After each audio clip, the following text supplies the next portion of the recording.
Hello, I'm Nimal Guruge, the director of the English Master. Good morning and warm welcome to today's talk. It's the 16th of March, and today I have selected one of the articles from the daily newspaper. So let's look at the headline first. Midwife's gold chain is stolen. Midwife's gold chain is stolen while she was cooking at home. Midwife's gold chain stolen. Midwife කෙනෙක්ගේ gold chain run මාලය stolen හොරකම් කරලා මෙතන has been stolen කියලා භාවිතා කරන්න නිකම්ම stolen කියලා භාවිතා වෙනවා එහෙම තමයි news headlines වල සම්පූර්ණ වාක්‍යයක්ම සඳහන් කරන්න passive voice අර්ථය සඳහන් කරන්න past participle verb එකක් විතරක් යොදා ගන්නවා මේ verb එකෙන් පමණක් passive voice අර්ථය හඟවනවා. එතකොට midwife's gold chain stolen. midwife කෙනෙක්ගේ gold chain රන් මාලය stolen සොරකම් කරලා කුමන වෙලාවෙදිද while she was cooking at home. while කියන්නේ අතරතුරේදී she was cooking අය උයමින් හිටියා අන්න ඒ උයමින් හිටපු අතරතුරේදී while කියන්නේ අතරතුරේදී while she was cooking at home ගෙදර ඉතින් එයා ගෙදර උයමින් ඉන්න වෙලාවේ ඇගේ රන් මාලය සොරකම් කළා කියලා තමයි මේ ප්‍රවෘත්තියෙන් වාර්තා වෙන්නේ. ගයාන් කුමාර වීරසිංහගේ එන වාර්තාවක් තමයි අද අපි මේ විදිහට ඩිස්කස් කරන්නේ. And I will explain the news report first and then I will focus on the main grammar lesson today. අද මම ප්‍රධාන grammar මාතෘකාව මේ විදිහට ඔයගලන්ට පැහැදිලි කරලා දෙනවා. news reporting අපි ඉගෙන ගන්න. In addition to that, you can learn some more grammar lessons and some more grammar points here when you study this news report. ඉතින් මේකේ පුරාවටම news report එක කෙටි වුණාට මේකේ අපිට ඉගෙන ගන්න බොහෝ දේවල් තිබෙනවා. Okay, let's look at here. A robber. බලන්න robber මංකොල්ලකාරයෙක්. A robber who broke into a house. බලන්න robber විස්තර කරනවා. කුමන මංකොල්ලකරුවෙක්ද he broke into the house. මෙතන who කියලා කියන්නේ he කියන අර්ථය සඳහා තමයි. A robber who broke into a house. A robber who broke into a house. ඒ කියන්නේ he broke into a house කියන එක තමයි ඉතින් අදහස් වෙන්නේ. එතකොට a robber who broke into a house. එතකොට ගෙදරකට කඩා වැදිච්ච සොරෙක්.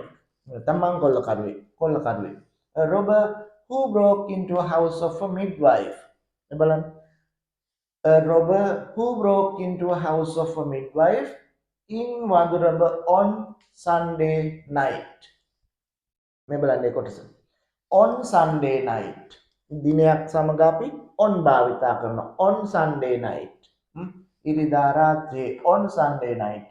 In Wanduramba. ගමක් සමග in භාවිතා වෙනවා. මෙහෙම තමයි prepositions ඉගෙන ගන්න. On Sunday night in Wanduramba ඉරිදා රාත්‍රී in Wanduramba කියන්නේ මත ගාල්ල ප්‍රදේශයේ ගමක් in Wanduramba. ඒතර Wanduramba of a midwife. මේ බලන්න of a midwife. of කියන්නේ මෙයාගේ කියන අර්ථයෙන් හැඟවෙන්නේ midwife කෙනෙක්ගේ නැත්නම් පෞල් සෞඛ්‍ය සේවිකාවකගේ නේද? of a midwife. midwife කෙනෙක්ගේ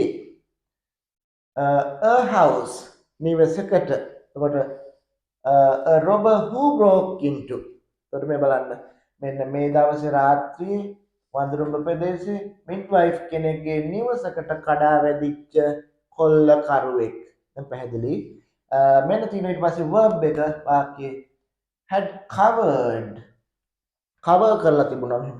covered ආවරණය කරලා had covered ආවරණය කරලා තිබුණා her face ඇගේ මුහුණ her face with the cloth.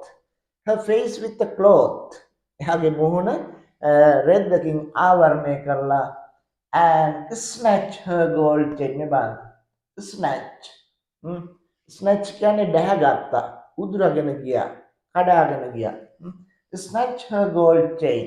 ඇගේ රන් මාලය දැහැගෙන ගිහිල්ලා තිබුණා. දැන් මේ snatch කියන එක අර කපුටා සහ කේජු කෑල්ල කතාවෙන් තමයි මට හිතෙන්නේ මම මුලින්ම ඉගෙන ගත්තේ පොඩි කාලේ කියවනකොට snatch. එයා මේක දැහැගෙන ගියා. මේ fox එහෙම උදුරගෙන ගියා. snatch her gold chain. while she was cooking මේ බලන්න while she was cooking එයා උයමින් ඉන්න අතරතුරේදී while she was cooking උයමින් හිටියා මේ බලන්න simple past tense භාවිතා වෙන විදිහයි snatch was cooking past continuous භාවිතා වෙන විදිහ එතකොට උයමින් හිටපු අතරතුරේදී in the kitchen කුස්සියේ in the kitchen මේ වාක්‍ය පැහැදිලි this is the topic sentence මේ බලන්න මේක තමයි ප්‍රධාන වාක්‍ය මේකේ a robber who broke into a house of a midwife in Wanduramba on Sunday night had covered her face with a cloth and snatched her gold chain while she was cooking in the kitchen. ඉතින් ඔය විදිහට තමයි පළවෙනි වාක්‍ය අපි තේරුම් ගන්න. She had told the police. මේ බලන්න එයා පවසලා තිබුණා.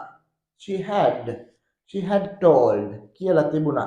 She had told the police පොලිසියට පවසලා තිබුණා that මෙන්න මේ කතන්දරේ මෙසේ යන වග that rob chain මෙන්න බලන්න rob chain මේ rob chain කියන්නේ chain එක විස්තර කරන විශේෂණ පදයක් robbed සොරකම් කරන ලද මාලය robbed chain මේ robbed කියන වචනේ past participle එකක් මේක මේ වෙලාවේ adjective එකක් විදිහට තමයි භාවිතා වෙන්නේ නාම විශේෂණ පදයක් විදිහට robbed chain past participle verb එකක් spoken english written test අන්න ඒ විදිහට stolen money හොරකම් කරපු සල්ලි robbed chain අන්න ඒ විදිහට right then robbed chain is worth මේක වටිනවා මේ රන් මාලේ හොරකම් කරපු මාලේ වටිනවා is about 185,000 rupees 1,85,000ක් වටිනවා කියලා කියනවා the midwife was alone at home බලන්න මේ වාක්‍යය the midwife was alone at home alone කියන්නේ තනිව was හිටියා she was alone at home එයා තනියම ගෙදර හිටියේ she was alone at home midwife was alone at home with her 3-year-old child මේ බලන්න she was alone at home එයා තනියම ගෙදර හිටියේ with මෙන්න මෙයා සමග with her 3-year-old child 3-year-old child අවුරුදු 3ක දරුවා සමග as her husband මේ බලන්න as කියන්නේ මෙතන because වලට සමානයි as කියන්නේ because ඒතකොට because වලට සමානයි as her husband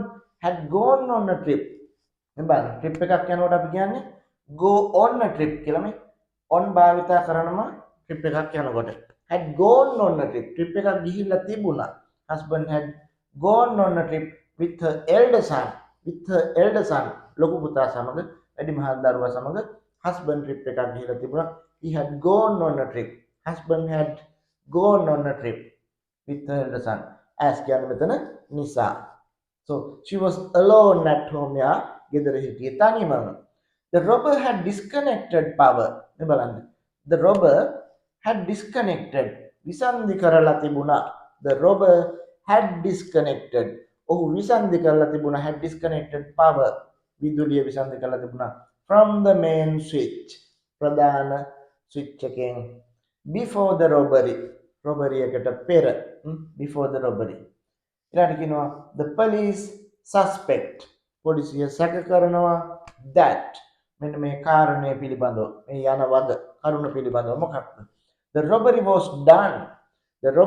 done robbery එක කරනු ලැබුවේ the robbery was done robbery එක කරනු ලැබුවේ by a neighbor මේ බලන්න passive voice වාක්‍යයක් ලස්සන the robbery was done by මේක කරනු ලැබුවේ by a neighbor අසල්වැසියෙක් විසින් or someone එහෙම නැත්නම් කෙනෙක් විසින් who frequently visit the house බලන්න who someone කෙනෙක් කුමන කෙනෙක්ද who frequently visit the house ඉතින් මේක තමයි මගේ ප්‍රධාන grammar lesson එකට මම තෝරගත්තේ who frequently visit the house frequently කියන්නේ හැමතිස්සෙම මේ ගෙදරට එන යන කෙනෙක් frequently visit the house visit කියන්නේ එන යන කෙනෙක් තමයි මේක කරන්න නැත්තේ කියලා පොලිසිය සැකපල කරනවා the robbery was done by a neighbor අසල්වැසියෙක් හෝ someone who frequently visit the house මේ ගෙදරට හැමතිස්සෙම නැත්නම් නිතර එන යන කෙනෙක් වෙන්න ඇති කියලා පොලිසිය සැකපල කරනවා Alright, and this is the grammar lesson I selected today. මේ frequently වගේ වචන frequently වගේ වචන වලට අපි කියනවා time adverbials කියලා කාලය හඟවන ක්‍රියා විශේෂණ පද අපි මේවට කියන්නේ. ඉතින් මේ වගේ වචන simple present tense වලදී භාවිතා වෙන වචන තමයි අපි මේ වගේ වචන කීපයක් මෙතනදී ඉගෙන ගමු. මෙන්න මේවා තමයි ප්‍රධාන වචන. usually කියන්නේ සාමාන්‍යයෙන්. ඒකටම සමානයි normally කියන වචනේ. normally සාමාන්‍යයෙන්. මොනවද අපිට කියන්න පුළුවන් generally කියන්නේ සාමාන්‍යයෙන්. ඊළඟට මේ තුනම එක සමානයි. usually, normally, generally. normally I සාමාන්‍යයෙන් මම මෙහෙම කරනවා. normally I usually I සාමාන්‍යයෙන් මම මෙහෙම කරනවා. අපිට එහෙම කතා කරන්න පුළුවන්. always කියන්නේ නිතරම. ඊළඟට nearly always නිතරම වගේ. frequently හැමතිස්සෙම. බලන්න frequently කියන්නේ හැමතිස්සෙම නිතරම කියන අර්ථයම තමයි. often කියන්නේත් ඒකම තමයි. frequently කියන එකට සමානයි. often හැමතිස්සෙම හැම විටම. very often හැමතිස්සෙම වගේ. sometimes සමහරක් වෙලාවට පෙලක් වෙලාවට. occasionally මේ බලන්න හරි ලස්සන වචනයක්. occasionally ඉඳලා හිටලා. seldom කියන්නේ කලාතුරකින්. seldom කියන්නේ කලාතුරකින් අර කියමනකුත් තියෙන්නේ. barking dogs seldom bite. බුරණ බල්ලෝ කලාතුරකින් හපනොයි කියලා. rarely කියන්නේ කලාතුරකින්. We rarely learn from our achievements, but we always learn from our mistakes. We rarely learn from our achievements. අපි කලාතුරකින් තමයි අපේ achievements ජයග්‍රහණ වලින් ඉගෙන ගන්න. but we very often learn from our mistakes. අපි නිතරම ඉගෙන ගන්න අපේ වැරදීන් වලින් තමයි. We rarely learn from our achievements. and very rarely කියන්නේ ගොඩාක් කලාතුරකින්, ඉතාම කලාතුරකින්. hardly ever ඒ කියන්නේ ඉතාම කලාතුරකින්. never කියන්නේ කවදාවත් නෑ කියන අර්ථය. ඉතින් මේ වචන මේ adverbs time adverbials භාවිතා වෙන්නේ වාක්‍යයක subject එක සහ verb එක අතර. ඒක තමයි සාමාන්‍ය grammar rule එක අපිට තියෙන්නේ. subject එකයි verb එකයි අතරේ. කියන්නේ I normally go to work. I always go to work. මේ subject එකට පිටුපසින් verb එකට කලින්. එහෙම තමයි සාමාන්‍ය general rule එක. I always meet my friends at school. I sometimes have a nap in the evening. We seldom, but I never cheat people. මිනිස්සුන්ව රවට්ටන්නේ නැහැ. I never forget you. කවදාවත් ඔයාව අමතක කරන්නේ නැහැ. I never tell this anyone. මම මේ කාටවත් කවදාවත් කියන්නේ නැහැ. I never tell. මේ විදිහට subject එකට පිටුපසින් subject එක දාලා ඊට පිටුපසින් මේ time adverbial එකක් දාලා ඊට පස්සේ ක්‍රියාපදේ අපිට යොදා ගන්න පුළුවන්. in spoken English and written English සමහර වෙලාවට අපි ලියනකොට සහ කතාවේදී මේ සමහර වචන වාක්‍ය මුල භාවිත කරන්න පුළුවන් අපිට. sometimes I සමහරක් වෙලාවට මම. normally I සාමාන්‍යයෙන් මම. නැත්නම් very rarely ගොඩක් කලාතුරකින්. very rarely I go to my grandma's place. ඒ වගේ වචන වාක්‍යයක මුල භාවිතා කරන්න පුළුවන් subject එකට කලින්. spoken English වලදී තමයි ගොඩක් වෙලාවට එහෙම වෙන්නේ. written English වලදී සමහර වචන මුල භාවිතා වෙන වාක්‍යයක අපිට මුල භාවිතා කරන්න පුළුවන්. but here mainly we focus on these adverbs. We keep them in between subject and verb. That's the grammar rule. එක තමයි grammar rule එක. ඉතින් grammar rule එක අපි ගොවා ගිහිල්ලා සමහර විට මේවා වාක්‍යයක මුලත් භාවිතා වෙන අවස්ථා දක්වන්න ලැබෙනවා. Alright, I hope you have enjoyed the lesson today and understood this and hope to see you in the next video. Bye bye.